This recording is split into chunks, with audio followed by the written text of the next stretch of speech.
اعوذ باللہ من الشیطان الرجیم بسم اللہ الرحمن الرحیم السلام علیکم ورحمۃ اللہ وبرکاتہ۔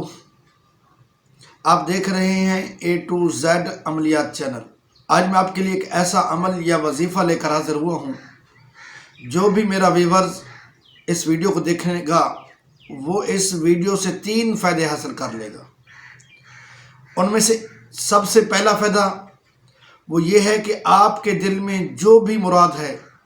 جو بھی حاجت ہے، جو بھی ضرورت ہے،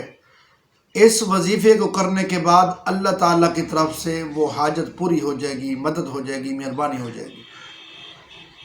اور دوسرا فائدہ کہ آپ اس عمل کو کرنے کے بعد انشاءاللہ العزیز آقا کریم علیہ السلام کی زیارت سے مشرف ہو جائیں گے، آپ حضور صلی اللہ علیہ وسلم کی زیارت کر پائیں گے۔ اور تیسرا جو فائدہ ہے وہ یہ ہے کہ آپ حضرت خضر علیہ السلام اللہ کے برگزیدہ نبی ہیں، جو آج بھی حیات ہیں، جن کی حکومت پانی پر آج بھی چلتی ہے۔ بزرگوں نے لکھا ہے کہ اگر کوئی بندہ پانی میں سفر کر رہا ہو اور کوئی حادثہ پیش آ جائے اور اس کو پانی اپنے اندر غرق کرنے والا ہو، تو وہ حضرت خضر علیہ السلام کو آواز دے کر پکارے اور ان کو بلائے، تو حضرت خضر علیہ السلام پانی کو حکم دے دیتے ہیں۔ وہ پانی جو ہے اس بندے کو کوئی نقصان نہیں دیتا۔ جس نبی کی پانی پر حکومت ہے ان کا نام حضرت خضر علیہ السلام ہے۔ اور جو بندہ چاہتا ہے کہ حضرت خضر علیہ السلام سے ملاقات ہو جائے، ان سے بات چیت ہو، ہم کلامی ہو، ان سے گفتگو ہو، ان سے اپنے دل کی مرادیں بتائیں اور ان سے کچھ حاصل کریں، تو وہ یہ عمل کریں گے تو انشاءاللہ العزیز وہ اس عمل کو کرنے کے بعد ضرور بضرور حضرت خضر علیہ السلام سے ملاقات کر پائیں گے۔ یاد رکھیں، یہ وظیفہ حضرت خضر علیہ السلام نے خود ایک بزرگ ہیں جن کا نام ہے حضرت ابراہیم تیمیمی، جو اولیاء میں سے بلند ترین مقام رکھنے والے ہیں، ان کو حضرت خضر علیہ السلام نے یہ وظیفہ بتایا تو انہوں نے آگے اپنے مریدین کو، اپنے معتقدین کو اس وظیفے کو شیئر کیا۔ تو اگر آپ یہ عمل کریں گے تو انشاءاللہ العزیز آپ بھی حضرت خضر علیہ السلام سے ملاقات کر پائیں گے اور حضور صلی اللہ علیہ وسلم سے زیارت کر پائیں گے، اور اپنی جمی حاجات، جمی مرادیں جو جائز ہیں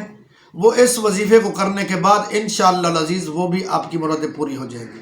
آئیے وظیفے کی طرف چلتے ہیں۔ میں آپ کو بتاؤں کہ سب سے پہلے آپ نے سورۃ فاتحہ کو 7 بار پڑھنا ہے، اس کے بعد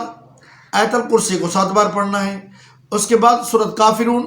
سورۃ اخلاص، سورۃ فلق، سورۃ ناس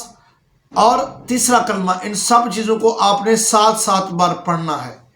تلاوت کرنی ہے، ذکر کرنا ہے۔ اس کے بعد آپ نے درود شریف پڑھنا ہے، جو درود شریف آپ کو میں پڑھ کے سنا دیتا ہوں۔ اللہم صلی علی سیدنا محمد عبدک و حبیبک و نبیک و رسولک النبی الامی وعلی آل سیدنا محمد وبارک وسلم۔ اس درود شریف کو آپ نے 7 بار پڑھنا ہے، اور اس کے بعد دعا ہے اللہم اغفر لجمیع المؤمنین والمؤمنات والمسلمین والمسلمات الاحیاء منہم والاموات انک مجیب الدعوات ورافع الدرجات ویا قاضی الحاجات ویا دافع البلیات برحمتک یا ارحم الراحمین۔ اس کو بھی آپ نے 7 بار پڑھنا ہے، اور اس دعا کے بعد آپ نے آخری جو جملے ہیں ان کو بھی آپ نے 7 بار پڑھنا ہے۔ وہ بھی میں آپ کو پڑھ کے سنا دیتا ہوں، رپیٹ کر دیتا ہوں تاکہ آپ اس کو سنیں اور اس کو صحیح الفاظ میں، صحیح تلفظ سے پڑھیں گے تو انشاءاللہ العزیز آپ اس وظیفے سے، اس عمل سے صحیح معنی مستفیض ہو سکیں گے۔ اللہم یا رب افعل بی وبہم عاجلا واجلنی فی الدین والدنیا والآخرہ ما انت لہ اہل ولا تفعل بنایا مولانا ما نحن لہ اہل انک غفور الرحیم جواد کریم ملک بر الرؤوف الرحیم۔ دعا کو اور اس کلمات کو پڑھنے کے بعد تمام کلمہ کا ثواب آقا کریم علیہ السلام کی بارگاہ میں پیش کریں، حضرت خضر علیہ السلام کی بارگاہ میں پیش کریں، اور اس کے بعد جمیع امت مسلمین مسلمات کے لیے دعا استغفار کریں، اور اللہ تعالیٰ کے محبوب حضرت محمد صلی اللہ علیہ وسلم کی زیارت کی نیت کر لیں، حضرت خضر علیہ السلام کی ملاقات کی نیت کر لیں، اور یاد رکھیں کہ یہ جو نیت ہے یہ اس وظیفے کے اندر بہت زیادہ اہمیت رکھتی ہے۔ اگر آپ اس نیت کو کامل یقین کے ساتھ اپنے دل میں رکھیں گے تو یقین جانیے کہ آپ اس وظیفے سے صحیح معنی مستفید ہو سکیں گے۔ اب میں آپ کو بتاتا ہوں کہ آپ نے اس وظیفے کو کرنا کس طرح ہے۔ طلوع آفتاب سے پہلے آپ نے اس ذکر کو یعنی نماز فجر ادا کریں، نماز فجر ادا کرنے کے بعد وہیں بیٹھ جائیں اور اس ذکر و اذکار کو کریں، اس وظیفے کو پڑھیں، اس عمل کو پورا کریں، اور اس کے بعد دعا مانگیں، اور دعا مانگ کر اپنے رب تعالیٰ کے حضور دعا مانگنے کے بعد آپ جو مرضی کریں، آپ کو اختیار ہے، سارا دن جیسے مرضی اختیار گزاریں۔ جب شام کا وقت ہو، سورج کے غروب ہونے سے پہلے نماز عصر ادا کریں، نماز عصر ادا کرنے کے بعد آپ مغرب کی نماز سے پہلے جب آپ کو موقع ملے بیٹھیں اور اس وظیفے کو پڑھیں۔